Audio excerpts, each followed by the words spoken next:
Now, tourism has been the heart of Kashmir's policy and economy, but that heart has been skipping beats ever since the Pahalgam terror attack in April, which specifically targeted tourists. Rumi Chakraborty and Shilpa Ranipeta report that even though there are signs of a recovery since the Indo-Pak tensions simmered down, the state's tourism industry is not in a happy place.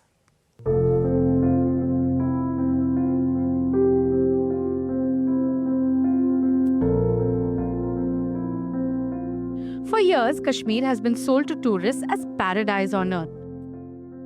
But the Pahalgam terror attacks on the 22nd of April 2025 have cracked that image. The attack targeted tourists specifically for the first time.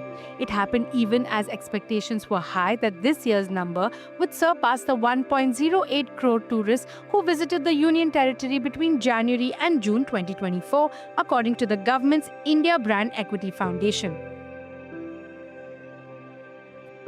Players in the hospitality industry say the attacks brought inbound tourism to a grinding halt. After Pahalgam incident, all the bookings are cancelled. Mostly near about, it's less than 10% new arrivals. You see, I don't have the actual figure of the losses, but losses are in crores. You see, this was the peak season, beginning of the season, in the month of May, when all the schools throughout the India have vacations. And that on the day one, this unfortunate incident happened. So all the bookings were cancelled. The government of Jammu and Kashmir has reopened 16 of the 48 tourist destinations it had shut down after the attack. But tourists are yet to return in any significant numbers. With tourist arrivals plunging, so have jobs. Experts say many taxi drivers and tour guides have had to look for alternative revenue streams. Even hotel owners are planning to cut jobs significantly to sustain their businesses.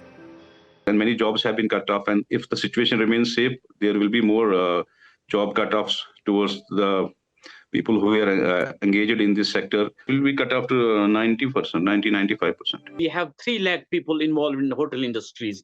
They will get unemployed. Every hotelier, not me alone, every hotelier is planning to cut off 50% staff. I can say it's very the horrible condition for hoteliers and for local business too. The Indian government and the government of Jammu and Kashmir are working to spark a revival in tourism. But these efforts are yet to translate into anything concrete. And a resurgence in this season, many fear, will be a tough ask. From shikaras floating listlessly on Dal Lake to hotel lobbies going quiet, to silence across shopping centers and bazaars, Kashmir's tourism industry is gasping for breath. With the peak season slipping away and no clear roadmap for recovery, Kashmir's tourism sector is once again facing an uncertain future. But this time, players say it feels worse than when the pandemic was in full swing. The valley's economy is going through one of its harshest seasons yet, but the hope is that tourists will eventually return by the time the next season kicks in round in October. With inputs from Ishan Vane in Kashmir, in Mumbai, Rumi Chakraborty. Well, a terrible blow there to Kashmir's economy. And before we wrap, celebrities arriving in